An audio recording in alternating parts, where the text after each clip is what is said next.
और अब खबरों की तफसील। सुप्रीम कोर्ट तलाक़ सलासा कानून की आईनी हैसियत की जांच के लिए तैयार हो गया है। इस ज़िम्न में सुप्रीम कोर्ट ने मरकजी हुकूमत से 4 हफ्तों में जवाब मांगा है। सुप्रीम कोर्ट में तलाक़ सलासा कानून के खिलाफ मुफाद आमा की 3 अर्जियां दाखिल की गई थी। अर्जियों में कानून की आईनी हैसियत को चैलेंज किया गया था। अर्जियों पर सुनवाई के बाद सुप्रीम कोर्ट ने मरकज से 4 हफ्तों में जवाब तलब किया है।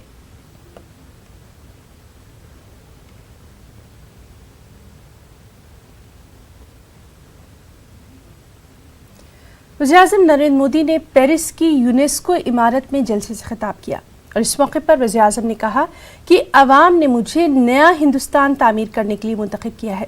वज़ीर-ए-आज़म ने तलाक़ सलासा कानून को हुकूमत की बड़ी कामयाबी से ताबीर किया। एक अमानवीय कृति,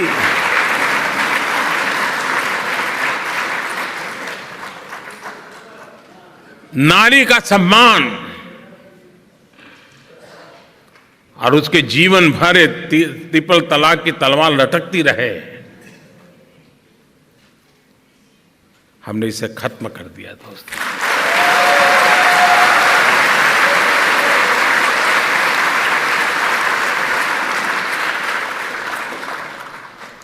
कोई माने या न माने, कोई लिखे या न लिखे, कोई बोले या न बोले, कोई बोल पाए या न बोल पाए, लेकिन इन करोड़ों बेटियों के आशीर्वाद आने वाली सदियों तक भारत का भला करने वाले हैं।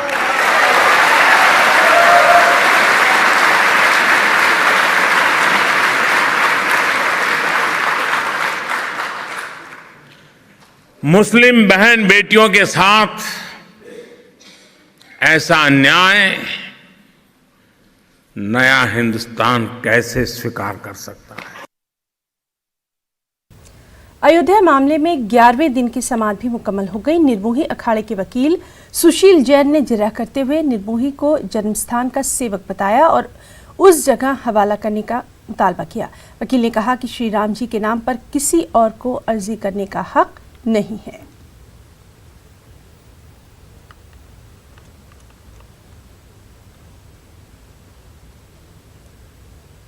बाबरी मस्जिद राम मंदिर तनाज़े में एक दलील ये पेश की गई थी कि मुसलमानों की तरफ से हवाला दिया गया, उनकी तरफ से हलफनामा दिया गया कि मंदिर के लिए जगह दी जाए, ये हमेशा मंदिर रहा है। इस पूरे मामले पर बात करने के लिए हमारे साथ एमआर शमशाद साहब मौजूद हैं।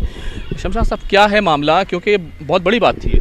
देखिए, ये जो एफिडेविट का जिक्र किया है कल कोर्ट में, वो एफिडेविट्स 1950 में 20 लोगों ने, 20 अयोध्या के मुसलमान लोगों ने शायद मैजिस्ट्रेट के सामने दिया था उन्होंने। शायद मैं इसलिए कह रहा हूँ क्योंकि वो एफिडेविट जो है देने के बाद वो लोग कहाँ गए उसका पता नहीं। आप कह रहे हैं शायद, और उन लोग की शनाख्त नहीं हुई, तो एक तरह से पूरी तरह से फर्जी है ये एफिडेविट। मैं फर्जी नहीं कह सकता, लेकिन जो लीगल प्रोसेस होता है उस प्रोसेस में अगर कोई एफिडेविट देता है किसी फैक्ट को साबित करने के लिए, तो उसको अदालत में आके बोलना पड़ता है कि मैं एग्जिस्ट करता हूं, नंबर 1, और जो मैंने कहा है वो सही है।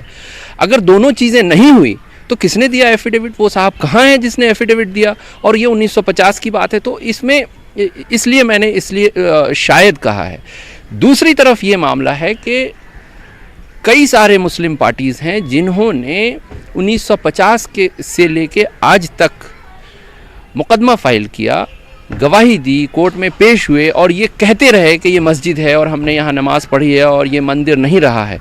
तो एक तरफ तो वैसा एफिडेविट है 20 लोगों का जिस एफिडेविट को देने वाले का कोई पता नहीं है, और दूसरी तरफ जो मुस्लिम साइड की गवाही है वो ये है कि जो हाशिम अंसारी जैसे लोग, वैसे कई लोग हैं जिन्होंने सूट भी फाइल किया और कोर्ट में पेश होते रहे और पूरी ताकत के साथ ये कहते रहे कि ये मस्जिद है और मस्जिद रहनी चाहिए, यहाँ मंदिर नहीं था, मैंने खुद नमाज पढ़ी है। तो ये दोनों बातें हैं, इसलिए उस एफिडेविट का कोई मतलब नहीं है। बहुत बहुत शुक्रिया। कैमरामैन हरीश के साथ खुर्रम शहजाद, न्यूज़ 18 दिल्ली। बाबरी मस्जिद इंहदाम पर ज़ेली अदालत में चल रहे मुकदमे के ट्रायल जज ने सुप्रीम कोर्ट से सिक्योरिटी मांगी है। ट्रायल जज एसके यादव ने सुप्रीम कोर्ट को खत लिखकर सिक्योरिटी की मांग की है। सुप्रीम कोर्ट ने ट्रायल जज की दरख्वास्त पर यूपी सरकार से जवाब तलब किया है। सुप्रीम कोर्ट ने यूपी हुकूमत से हलफनामा दाखिल करने के लिए कहा है। अब यूपी सरकार 2 हफ्ते में जवाब देगी। वाज़ेह है कि लखनऊ की निचली अदालत में लाल कृष्ण आडवाणी, डॉक्टर मुरली मनोहर जोशी, उमा भारती, विनय कटियार जैसे बीजेपी के बड़े लीडरों के खिलाफ मुकदमा चल रहा है। सुप्रीम कोर्ट ट्रायल की निगरानी कर रहा है।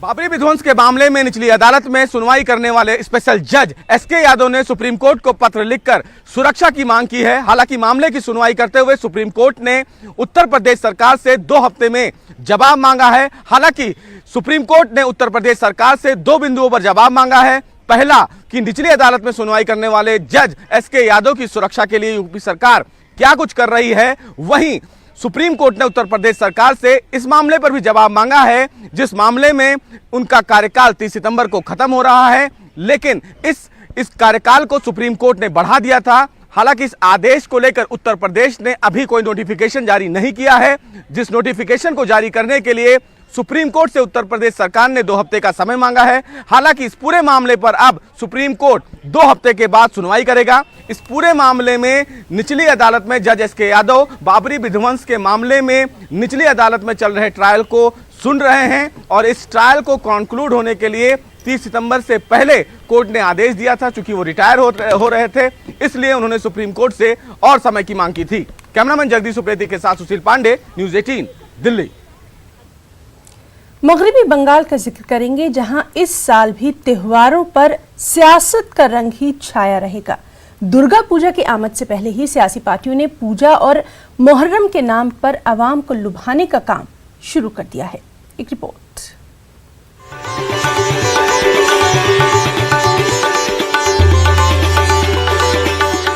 मगरबी बंगाल में दुर्गा पूजा और मुहर्रम पर सियासत नई बात नहीं है, लेकिन मगरबी बंगाल की 18 पार्लियामानी सीटों पर कब्जा जमा चुकी बीजेपी इस मर्तबा दुर्गा पूजा को दुगना जोशो खरोश के साथ मनाने की तैयारी में है। दुर्गा पूजा के मौके पर पूजा पंडालों का इफ्तिताह करने बीजेपी के तमाम बड़े लीडर कोलकाता पहुंचेंगे। बीजेपी मुहर्रम की वजह से दुर्गा विसर्जन की तारीख हुकूमत की जानिब से तय किए जाने और महकमे इनकम टैक्स की जानिब से पूजा कमेटियों को परेशान करने का ममता हुकूमत पर इल्जाम लगा रही है, तो वहीं तृणमूल बीजेपी पर पलटवार कर रही है। पूजा का जो माहौल, उसको हमारा साथ जुड़ने का काम भी हम लोग इसमें करेंगे और पूजा का अंदर प्रचार अभियान भी हम लोग ज़्यादा लगाएंगे। यहीं पर दुर्गा माता का विसर्जन बंद करके मुहर्रम का प्रोसेशन चलाया। उस दिन से दुर्गा माता ममता से मुंह मोड़ लिया।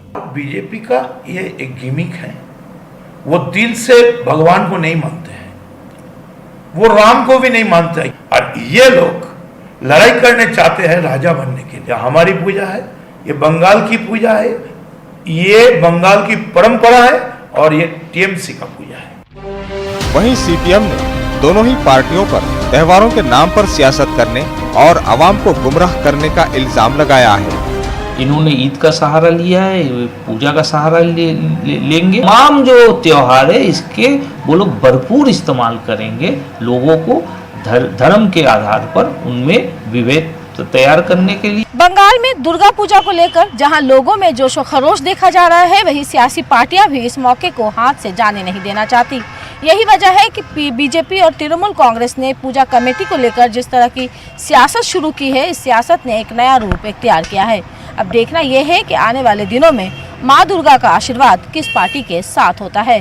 कैमरामैन लालटू घोष के साथ शबाना एजाज, न्यूज़ 18 उर्दू। मरकजी वजारत अक़लियती उमूर के तहत सालाना 1 करोड़ अक़लियती तलबा में स्कॉलरशिप तकसीम करने का टारगेट है, लेकिन स्कॉलरशिप की दरख्वास्त में कई शराइत और जानकारियों को फराहम करना है, जो कि इस टारगेट को हासिल करने में एक बड़ी रुकावट बन सकते हैं। खास रिपोर्ट।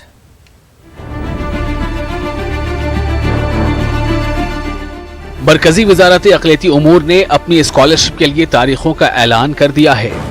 स्कॉलरशिप के अहल तालिब इल्म प्री मैट्रिक स्कॉलरशिप के लिए 15 अक्टूबर तक और पोस्ट मैट्रिक स्कॉलरशिप मेरिट कम मींस स्कॉलरशिप के लिए 31 अक्टूबर तक अप्लाई कर सकते हैं, लेकिन अप्लाई करने के लिए कई तरह की शर्तें हैं जिनको पूरा करना जरूरी है।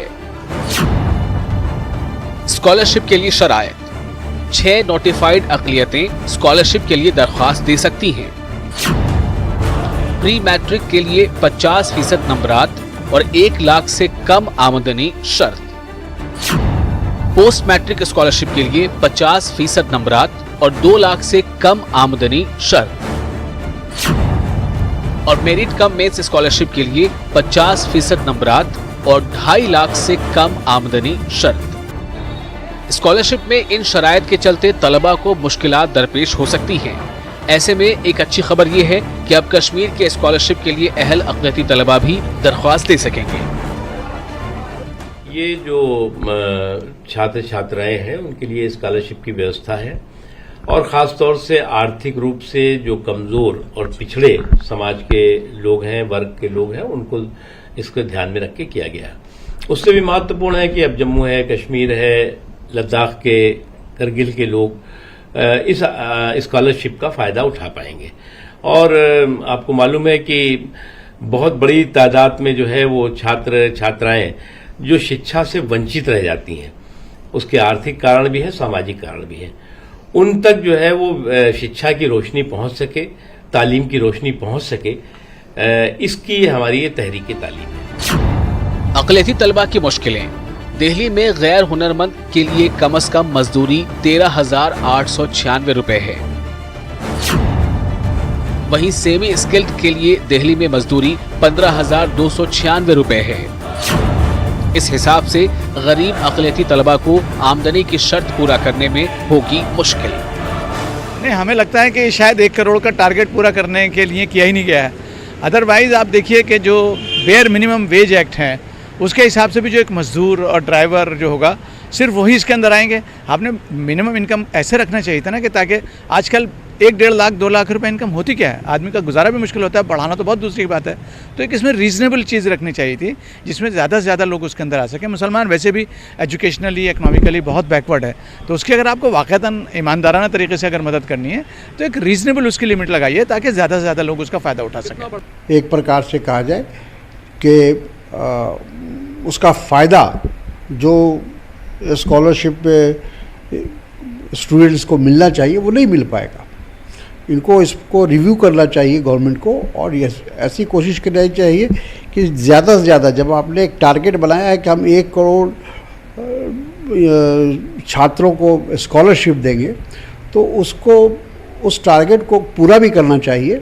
और उसके लिए अगर कहीं कोई तरमीम की ज़रूरत है, कोई उसमें बदलाव की ज़रूरत है, तो सरकार को बदलाव करना चाहिए। देखा जाए तो मोदी हुकूमत का अक़लियती तलबा में स्कॉलरशिप की तक़सीम का रिकॉर्ड कुछ ठीक नहीं है। सालाना स्कॉलरशिप की तक़सीम साल 2014-15 में 84,02,213 तलबा को स्कॉलरशिप दी गई।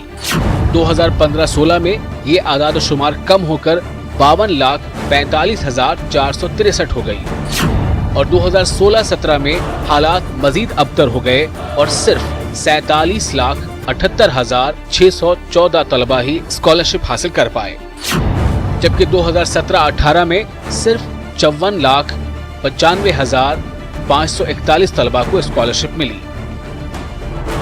ऐसे में ये बात तो साफ हो जाती है कि हुकूमत के लिए सालाना 1 करोड़ अक़लियती तलबा में स्कॉलरशिप की तक़सीम का टारगेट एक ऐसा ख्वाब है जिसकी ताबीर हकीकत से कोसों दूर है।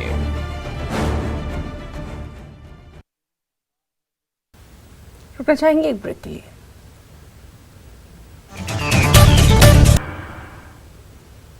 ब्रेक के बाद खास बात इंडिया में आगे बढ़ेंगे। हालांकि मरकजी हुकूमत ने आसाम की तरह एनआरसी के निफाज से मुतालिक अब तक कोई फैसला नहीं लिया है, लेकिन एनआरसी को मुल्क भर में जल्द ही नाफिज किए जाने की अफवाहों पर रद्द-ए-अमल जाहिर करते हुए हैदराबाद के उलमा कराम ने मुसलमानों से ये अपील की है कि वो खौफज़दा ना हो, बल्कि इसके लिए तैयार रहें। खास रिपोर्ट।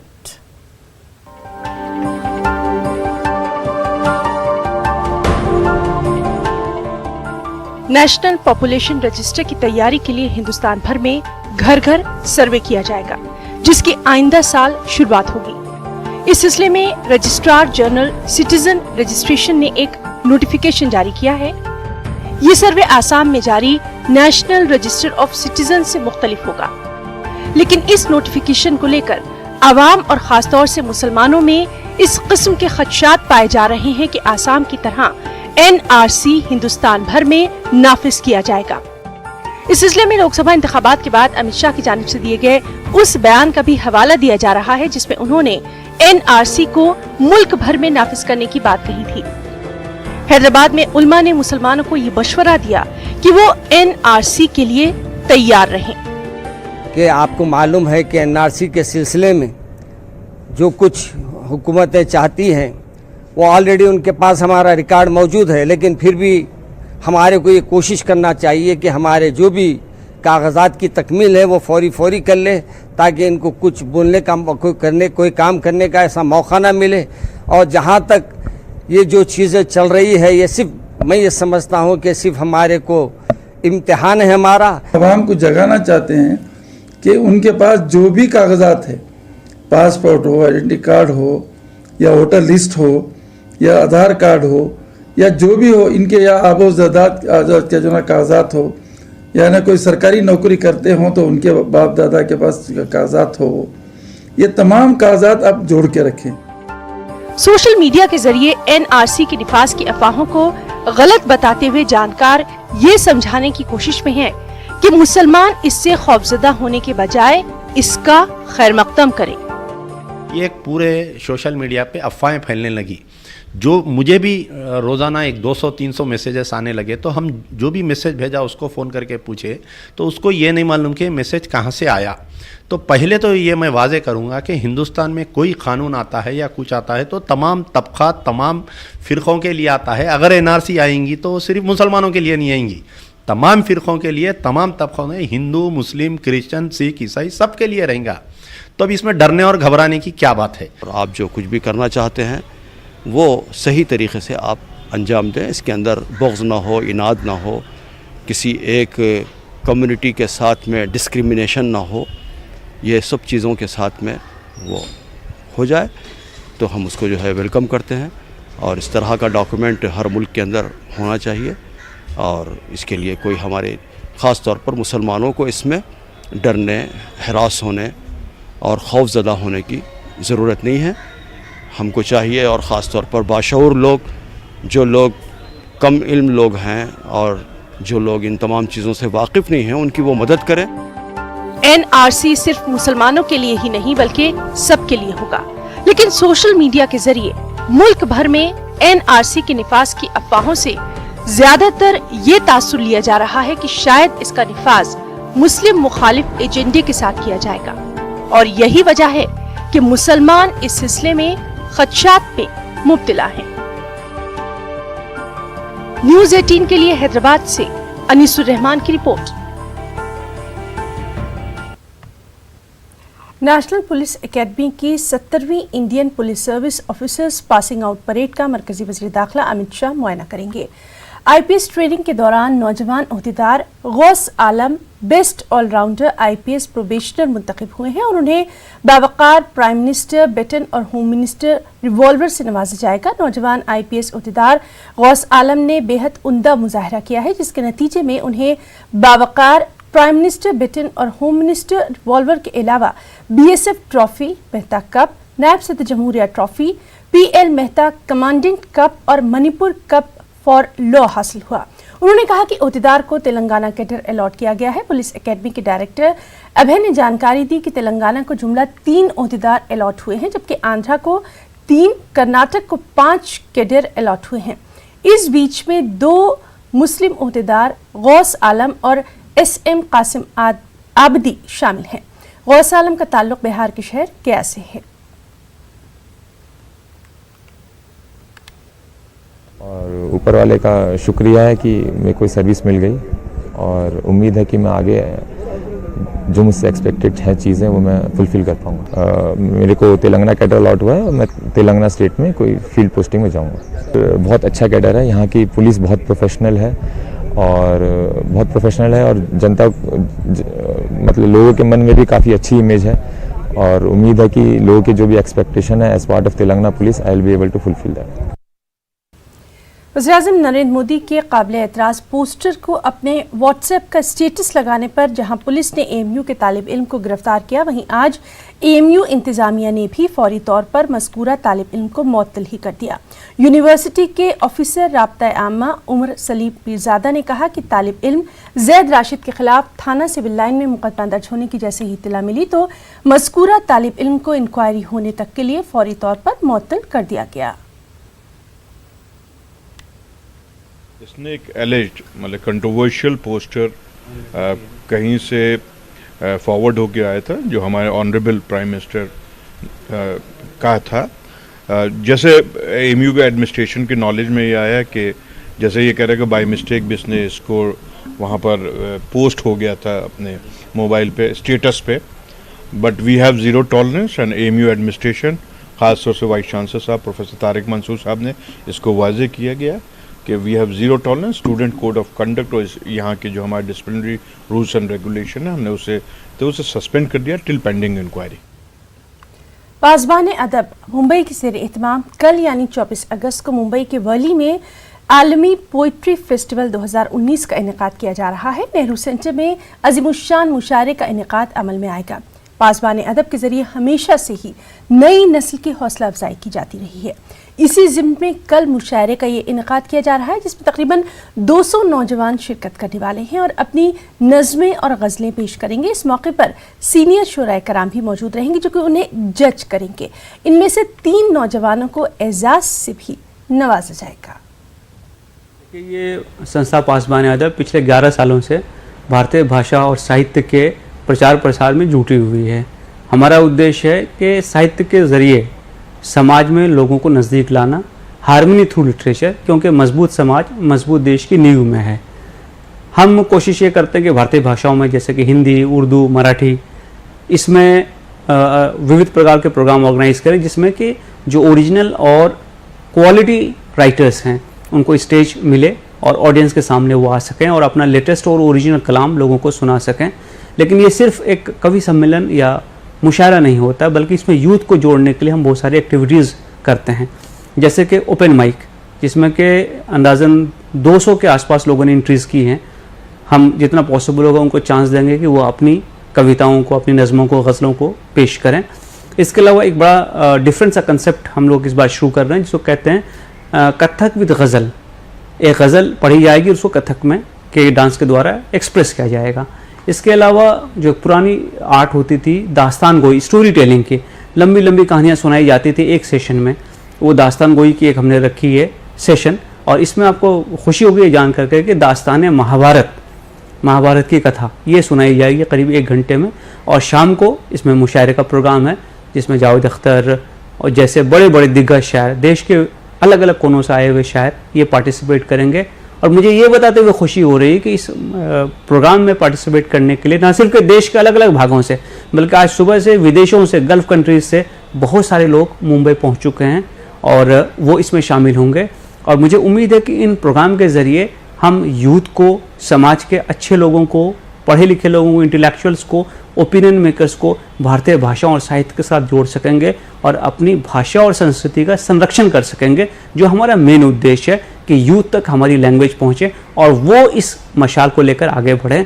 और जब हम कम्युनिकेशन को आसान करेंगे, दिल की बात कहने का मौका देंगे, उसको प्लेटफॉर्म देंगे, तो मुझे लगता है कि जो हमारे दिलों में नफ़रत है, कुदूरत है, एक दूसरे के बारे में बहुत सारी दुर्भावनाएँ हैं, वो दूर होंगी। हम नज़दीक आएंगे, समाज के लोग नज़दीक आएंगे और समाज मजबूत होगा।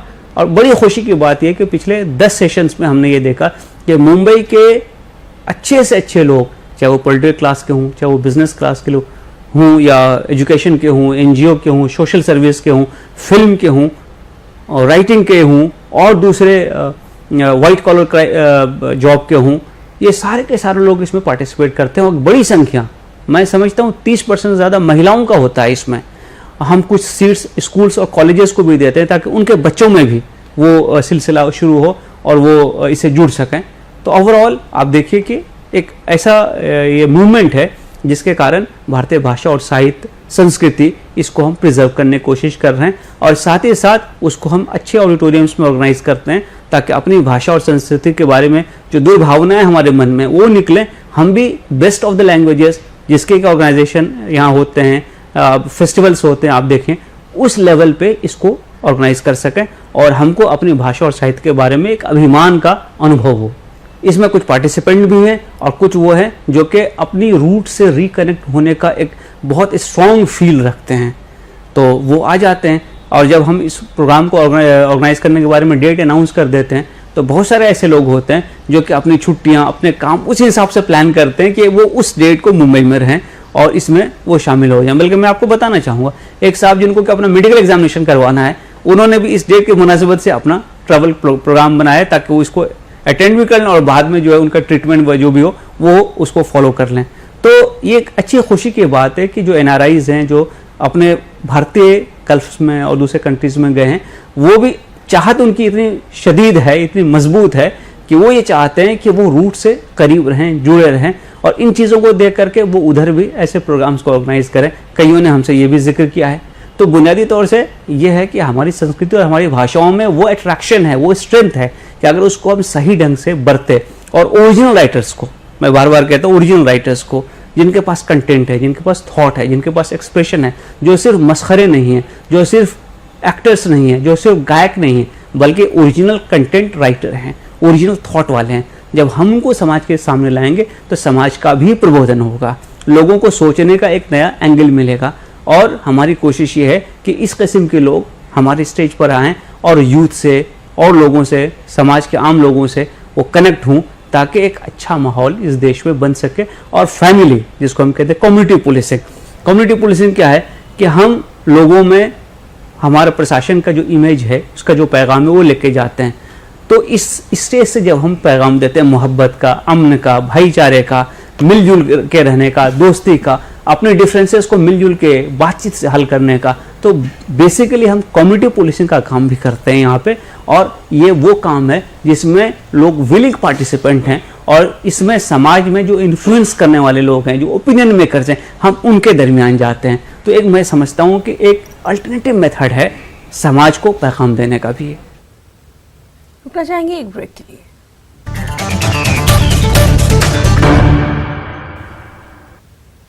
बेंगलुरु के नए पुलिस कमिश्नर भास्कर राव ने आज शहर की जामा मस्जिद का दौरा किया। भास्कर राव ने मुसलमानों से खिताब करते हुए कहा कि उनका मकसद अमन और इत्तेहाद की फिजा को मजबूत करते हुए अवाम में एतमाद पैदा करना है। खास रिपोर्ट।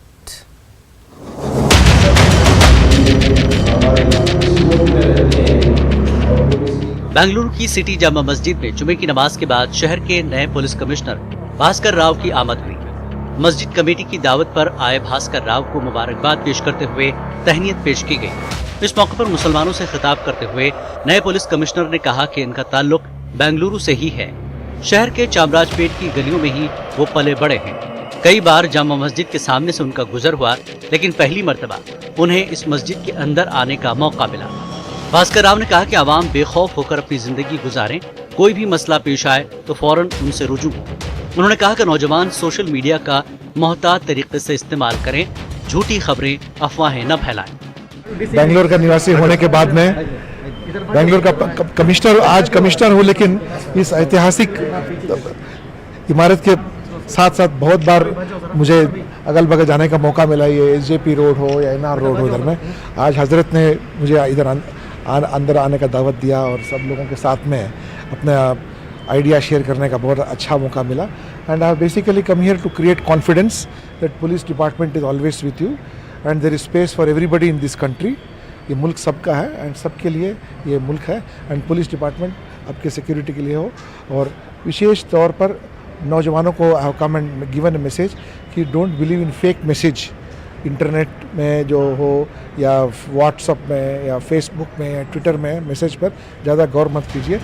जामा मस्जिद कमेटी ने भी नए पुलिस कमिश्नर को यकीन दिलाया कि शहर के मुसलमान सिक्योरिटी और दीगर मामलात में पुलिस को मुकम्मल ताउन फराहम करते रहेंगे।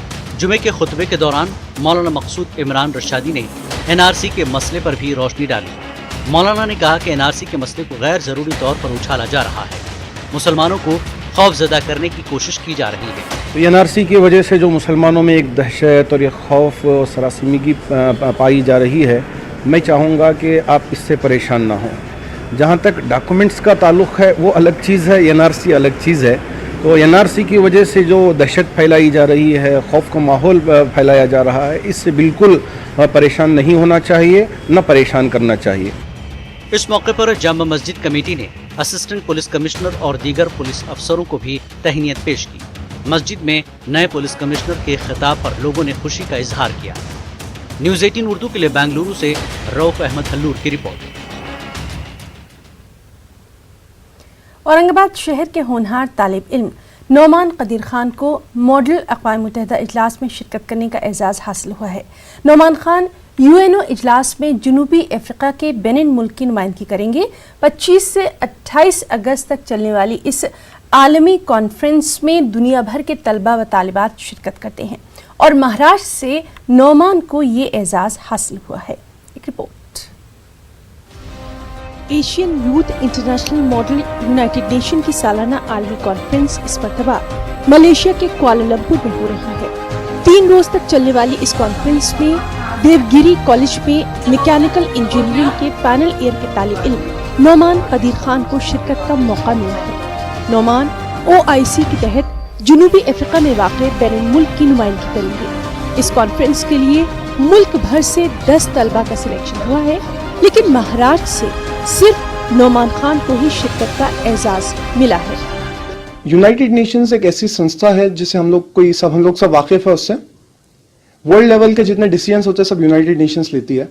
उनके 17 कुल मिलाकर 17 काउंसिल्स है, 17, जिसमें से एक OIC काउंसिल है, ऑर्गेनाइजेशन ऑफ इस्लामिक कोऑपरेशंस। मुझे एक अवसर मिला है, एक प्लेटफॉर्म मिला है। बेनिन देश, एक रिपब्लिक ऑफ बेनिन देश है अफ्रीका का, अफ्रीकन कॉन्टिनेंट का, उसको रिप्रेजेंट करने के लिए ऑर्गेनाइजेशन ऑफ इस्लामिक कंट्रीज में। कुल मिला के इंडिया से 10 लोग हैं, हम महाराष्ट्र से मैं अकेला हूँ। नौमान खान का ताल्लुक एक तिजारती घराने से है। बचपन से ही अपनी सलाहियतों का लोहा मनवाने वाले नौमान ने इससे पहले भारतीय छात्र संसद के तहत केरला के फेस्टिवल ऑफ डेमोक्रेसी में नुमाइंदगी की। इसके अलावा सकाफती सरगर्मियों में भी वो पेश ही रहते हैं और यही वजह है कि देवगिरी कॉलेज के होनहार तलबा में उनका शुमार होता है। नौमान की मलेशिया रवानगी का जिम्मा भी कॉलेज इंतजामिया ने ही उठाया है। 2011-2012 सेंसस के मुताबिक जो 48% जो काउंट था रोमन कैथोलिज्म का, वो 58% चला गया और जो मुस्लिम परसेंटेज 24% था वो घटकर 22% आ गया। तो मेरा एक रिक्वेस्ट है यूनाइटेड नेशन से कि भाई क्या मसला है कि भाई मुस्लिम्स रिवर्ट हो रहे हैं, इसमें परसेंटेज कम होते जा रहा है, कैथोलिज्म बढ़ते जा रहा है। उसी के ऊपर मेरा मुद्दा है, वहाँ पे डिबेट रहेगा। और ये कॉलेज के लिए बहुत प्राउड की बात है कि जो गिने चुने बच्चे इसमें सिलेक्ट हो गए, उसमें नौमान का नाम है। मेरी ऐसी इच्छा है कि बच्चे सिर्फ इंजीनियरिंग पास होकर उनकी कुछ डेवलपमेंट नहीं होती है, उनकी जब लाइफ स्किल डेवलप होते हैं तो that is much better. UNO की तर्ज पर बने मॉडल यूनाइटेड नेशन की सालाना कॉन्फ्रेंस में दुनिया भर के 85 मुल्कों से तकरीबन 1,500 से ज्यादा नौजवान शिरकत कर रहे हैं। न्यूज़ 18 उर्दू के लिए औरंगाबाद से असदुद्दीन की रिपोर्ट। भोपाल की तारीखी इकबाल लाइब्रेरी खस्ताहाली का शिकार है। बारिश में हजारों किताबें खराब हुई तो हुई, लाइब्रेरी के मेंबरान ने भी लाइब्रेरी से अपना रिश्ता मुनक़ते कर लिया। लाइब्रेरी की खस्ताहाली ने इंतजामिया के सामने नई मुश्किलात खड़ी कर दी हैं। एक रिपोर्ट।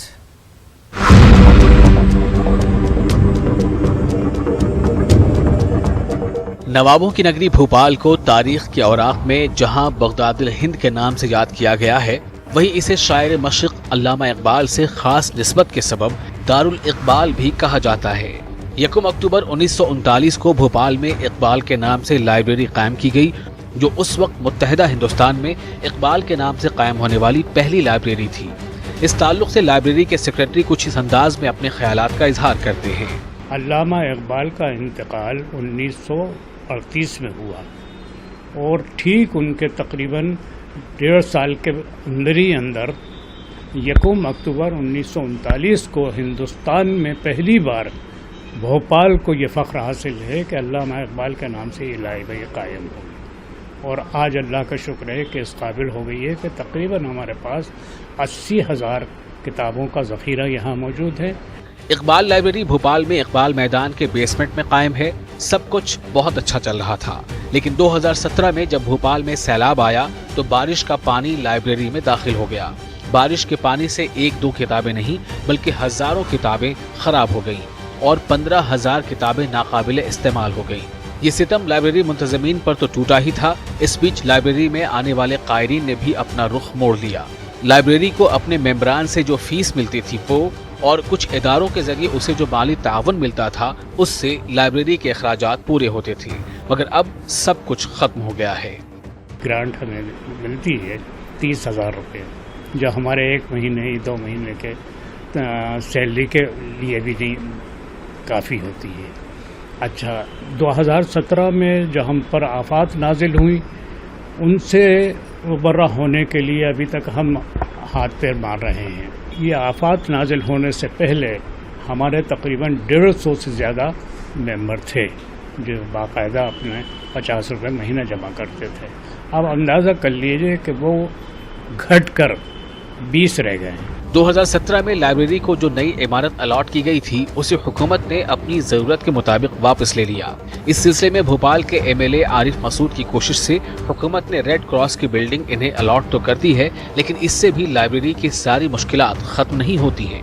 मेरा व्यक्तिगत भी उससे जुड़ाव है। मैं बहुत उनके फाउंडर मेंबरों से मेरा ज़ाती ताल्लुक़ रहा और भोपाल के बच्चों को पढ़ने के लिए जब कोई सुविधाएं नहीं मिलती थी तब उनने किताबें मुहैया कराईं। भोपाल की हिस्ट्री की किताबें भी उसमें बहुत कुछ हैं, आज़ादी से रिलेटेड किताबें भी वहाँ मिल जाएंगी। तो उन सबको भी हमने इकट्ठा करने के लिए जो बराबरी की रेड क्रॉस की जो बिल्डिंग है चीफ सेक्रेटरी महोदय से कह के वो और कलेक्टर भोपाल दोनों ने उनको दी है, तो शीघ्र उसको भी वहाँ स्थापित कर देंगे। मकामी MLA आरिफ मसूद की कोशिशों से लाइब्रेरी की किताबें रखने का मामला तो हल हो गया है, लेकिन लाइब्रेरी के अखराजात और मुलाजमीन का मामला अब भी जूं का तूं बरकरार है। न्यूज़ 18 उर्दू के लिए भोपाल से मेहताब आलम की रिपोर्ट। वक्त है एक ब्रेक का।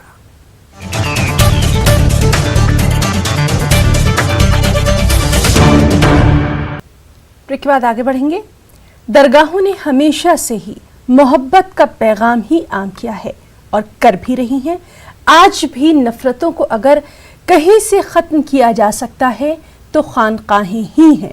अलीगढ़ में बाबा बर्ची बहादुर की दरगाह भी आपसी भाईचारे और कौमी यकजहती की शानदार मिसाल है, जहां बिला तफरीक मजहब व मिल्लत तमाम लोग बेहद अकीदत से आते हैं और बाबा के दर पर अपना मत्था टेकते हैं। दरगाह के मुतवल्ली नूर मोहम्मद का कहना है कि यहाँ न कोई हिंदू है, न मुसलमान, न सिख, न ईसाई, यहाँ सभी बाबा के मानने वाले हैं और बाबा भी सभी की सुनते हैं।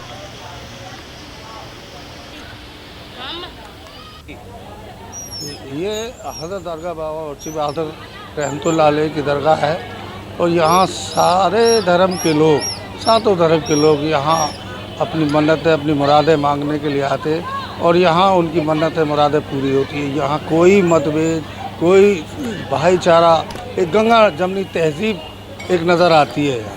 और बहुत दूर दराज से यहाँ लोग आते हैं। भाईचारे की भी मिसाल है। भाईचारे का तो इतना है कि यहाँ यही नहीं पता लगता कि कौन है यहाँ, कौन हिंदू है, कौन मुसलमान है, कौन सिख है, कौन ईसाई है। सब आपस में एक हो करके और सबको लंगर और तबर्रुक सब बांटते हैं यहाँ। मेरा नाम अर्चना गुप्ता है और मैं औरंगाबाद से आई हूँ। जब ये मेरी बेटी मतलब एडॉप्ट थी तभी मैंने बोल रखा था कि जब ये हमारी बेटी सही सलामत हो जाएगी तब हम बाबा के दरबार में आके चद्दर चढ़ाएंगे। तो अभी ये सही सलामत हो गई है तो इसलिए बाबा के दरबार में चद्दर चढ़ाने आए हैं। यहाँ पे कैसा सुकून मिलता है? यहाँ पे आके बहुत ही अच्छा लगता है, मतलब बहुत ही मन में जो भारीपन होता है वो एकदम हल्का हो जाता है। मतलब बहुत ज़्यादा सुकून मिलता है यहाँ पे आके और हम यहाँ पे बहुत सालों से आ रहे हैं। हम लोग यहाँ पे 3-4 साल से आ रहे हैं साथ में। बाबा की यहाँ पे बहुत बहुत दूर से लोग आते हैं। आस्था है यहाँ पे, हर तरह के हर प्रजाति के लोग आते हैं यहाँ पे अपनी मन्नतें मांगने और सबकी मन्नतें पूरी होती हैं। कर्नाटक के शिकारीपुर में बच्चों का मुशायरा हुआ। बच्चों के शायर हाफिज कर्नाटकी की सरपरस्ती में तरबियत पाकर छोटे छोटे बच्चों ने दक्कनी कलाम को इस खूबसूरत अंदाज में पेश किया कि बस लोग पीठ पकड़ पकड़ कर हंसने लगे। आप भी देखिए। महफिल में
मुच्छां बढ़ई, जुल्फां कटा को रंग चढ़ई, दिल में ऐसो करते जा रही, ऐसे भी कुछ लोग हैं, ऐसे भी कुछ लोग हैं।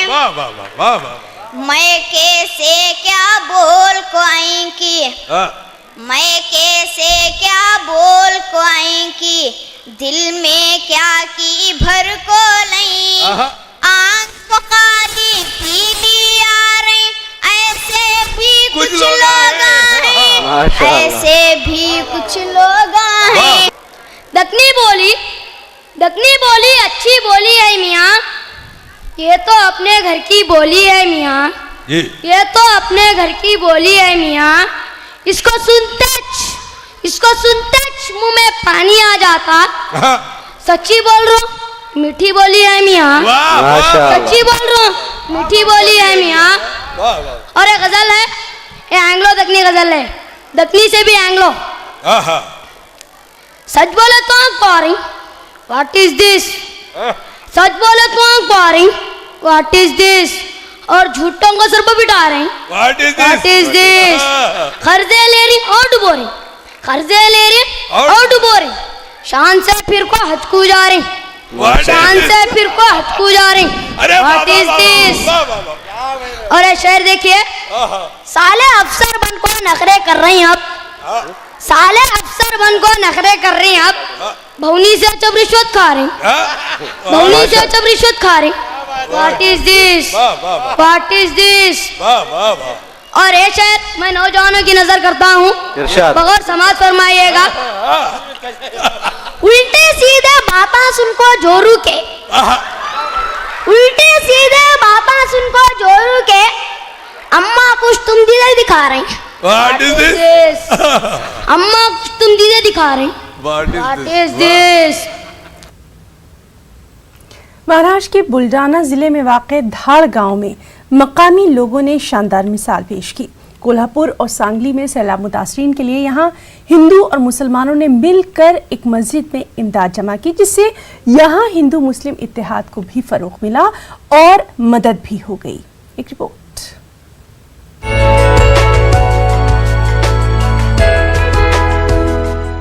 हय्या अलल फलाह, हय्या अलल फलाह। दिन में 5 वक्त मसाजिद के मीनारों से उठने वाली ये सदा बंदे मोमिन को कामयाबी और भलाई की तरफ बुलाती है। लेकिन कितना दिलचस्प होगा वो मंजर जब बंदे मोमिन के साथ साथ बरादरान वतन भी भलाई के काम में आगे आए। जी हाँ, महाराष्ट्र के बुलढाना जिला में वाक़े धाड़ गांव में मौजूद मदीना मस्जिद ने अनोखी मिसाल पेश की है।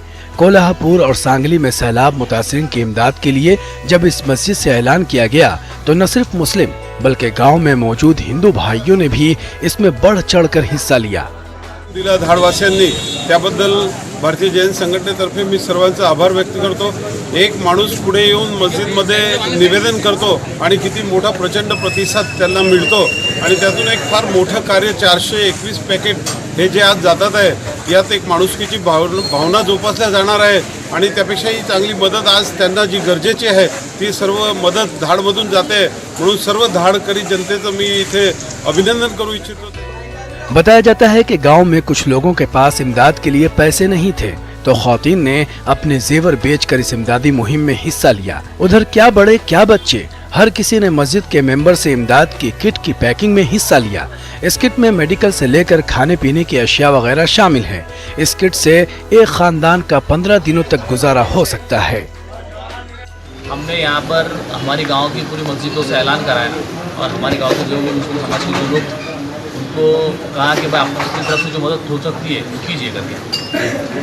तो उनके ये ऐलान के ऊपर गांव में से जो थे, जो गरीब लोग थे, जो अच्छे हैसियत रखते थे, जो मजदूर लोग थे, इन्होंने घर घर से चावल, आटा, गेहूँ ये शक्ल में यहाँ पर कुछ इमदाद जो है तो ये हमारे पास में जमा करें। अक्सर त्योहारों और खुशियों के मौके पर हिंदू मुसलमान के नाम पर लोगों के दिलों में शगाफ डालने की कोशिश की जाती है, जबकि कुदरती आफात के दौरान लोग मुत्तहिद होकर भाईचारे की फजा को आम कर रहे हैं। न्यूज़ 18 उर्दू के लिए बुलढाना से रिजवान खान की रिपोर्ट। तो आज के इस बुलेटिन में फिलहाल इतना ही और आप देखिए आज का बेसाख्ता। आदाब।